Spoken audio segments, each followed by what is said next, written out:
நிஜமா இந்த product work ஆகும்னு நான் நெனச்சு கூட பார்க்கல. வீடு முழுக்க என் பையன் பென்சிலு, பென்னால கிறுக்கி வச்சிருப்பான். சைக்கிள வச்சு செவுத்துல கோடு போட்டிருப்பான். இன்னும் ஸ்கூலுக்கே போக ஆரம்பிக்கல. அதுக்குள்ள அழகா செவுரு ஃபுல்லா ஏபிசிடி எழுதி வச்சிருப்பான். இது எல்லாத்தையும் கிளீன் பண்ணிரலாம்னு சொல்லிட்டு ஆன்லைன்ல இப்போ வைரலா போயிட்டு இருக்க இந்த மேஜிக் வால் எரேசர் வந்து வாங்கியிருந்தேன். இவ்ளோ இருக்குன்னு பார்க்காதீங்க. இது பேக் ஆஃப் 4, பேக் ஆஃப் 5 அந்த மாரி தான் வரும். அண்ட் இது வந்து Amazonல வாங்குனது. அண்ட் இது வந்து Flipkartல வாங்குனது. இது 2த்துல எது பெஸ்ட்ன்னு இப்போ யூஸ் பண்ணி காமிச்சு சொல்றேன். ஃபர்ஸ்ட் இந்த Amazonல வாங்குனத யூஸ் பண்றேன். தண்ணீல ஜஸ்ட் டிப் பண்ணி இந்த மாரி புழிஞ்சு எடுத்துறணும். தென் டைரக்ட்டா அத செவுத்துல வச்சு தேய்ச்சீங்க அப்படின்னா அழுக்கெல்லாம் போயிரும் அப்படின்ற மாரி சொல்லியிருந்தாங்க. சோப்பு கீப்பு எதுவுமே போடாம வெறும் அந்த ஸ்பாஞ்ச் வச்சு மட்டும் தேய்ச்சதுக்கே பார்த்தீங்கன்னா எப்படி கிளியரா போயிருக்கு பாருங்க. ஆக்சுவலி இது கிரையான்ஸ்ல கிறுக்குனது அவ்வளோ ஈஸியா போகாது. பட் இதை வச்சு நல்லா தேய்ச்சதுக்கு அப்புறம் ஈஸியா போயிருச்சு. வீட்டுக்குள்ள சைக்கிள் ஓட்டுறேன், பைக் ஓட்டுறேன்னு செவத்தை போட்டு உரசிட்டு இருப்பான். அந்த அழுக்கு தான் இது எல்லாமே. ரொம்ப எஃபர்ட்லெஸ்ஸா ரிமூவ் ஆயிடுச்சு. பட் தண்ணியில போட்டு வாஷ் பண்ணிட்டு திருப்பி புளியறேன், பயங்கரமா நொர வருது. இது கெமிக்கல் ஃப்ரீன்னு தான் சொன்னாங்க. ஆனா இந்த அமேசான் ப்ராடக்ட்ல ஏதோ நொர மாதிரி வருது நல்லா. அட் த சேம் டைம் அழுக்குமே ஈஸியா ரிமூவ் ஆயிருது. பட் இது ரொம்ப பெரிய வால். இது ஃபுல்லாத்தையும் தொடச்சு முடிக்கிறதுக்கு எனக்கு 45 மினிட்ஸ் கிட்ட ஆச்சு. அண்ட் இந்த ஒரு செவர் ஃபுல்லா தொடச்சு முடிச்சதுக்கே அந்த ஸ்பாஞ்ச் ஃபுல்லா பிஞ்சு போச்சுங்க.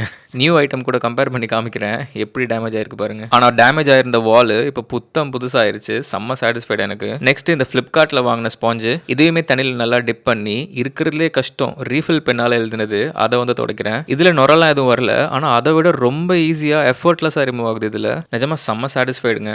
ரெட் பென்ல எழுதினது ஜஸ்ட் அசால்ட்டா ஈஸியா தொடச்சிட்டேன். அந்த தொடச்ச இடத்துல மட்டும் பாருங்க எவ்வளவு புத்தம் புதுசா இருக்கு அப்படின்னு. செவர் ஃபுல்லா தொடச்சுனா அதுவும் புதுசாயிரும். ஆனா செம்ம கைவலி எனக்கு ஆல்ரெடி. அண்ட் இந்த Flipkart ஸ்பாஞ்சை வச்சு இந்த வாஷ் பேஷனையும் க்ளீன் பண்ணி பார்க்கலான்னு பார்த்தேன். ஒரு சோப்பு கீப்பு ஒண்ணுமே போடாம இந்த ஸ்பாஞ்சில் தொடச்சதுக்கே பயங்கரமாயிருச்சு. தென் அழுக்கு ஸ்பாஞ்சை தண்ணியில் போட்டு 2-3 வாட்டி இப்படி புழிஞ்சு எடுத்தா போதும், மறுபடியும் இப்படி புத்தம் புதுசாயிரும். அண்ட் இந்த மல்டி பர்பஸ் ஸ்பாஞ்சு ஷூஸ்க்கும் யூஸ் பண்ணலாம்னு சொல்லியிருந்தாங்க. எஸ், ஷூஸ்க்கும் செம்மையா ரிசல்ட் இருக்கு. தென் கிச்சன் கேபினெட்ஸ்ல யூஸ் பண்ணி பார்த்தேன், அங்கேயும் க்ளீன் ஆகுது. தென் கிச்சன் கவுண்டர் டாப்பும் க்ளீன் ஆகுது. தென் ஃப்ரிட்ஜ்லையும் யூஸ் பண்ணி பார்த்தேன், எஃபர்ட்லெஸ்ஸாக க்ளீன் பண்ணுது. தென் கிச்சனில் இருக்க ஸ்விட்ச் போர்டு செம்ம ஆயிலியா இருந்துச்சு. எந்த ப்ராடக்ட்டுமே போடாம ஜஸ்ட் இந்த ஸ்பாஞ்ச் வச்சு மட்டும் ஈஸியாக க்ளீன் பண்ணிட்டேன். ஸோ இந்த அமேசானில் வாங்கின ப்ராடக்ட் நொர வருது, ஆனால் ஒர்க் ஆகுது. அண்ட் Flipkartல வாங்கின ப்ராடக்ட்ல நொர வரல, ஆனால் அதுவும் ஒர்க் ஆகுது. அமேசான் லிங்க் சேனல் பயோலையும் Flipkart லிங்க் இந்த வீடியோ டேக் பண்ணியிருப்பேன், செக் பண்ணி பாருங்க. அப்புறம் இதையே முதலே சொல்லன்னு கேட்காதீங்க, எனக்கு இன்னைக்கு செம்ம கைவலிங்க.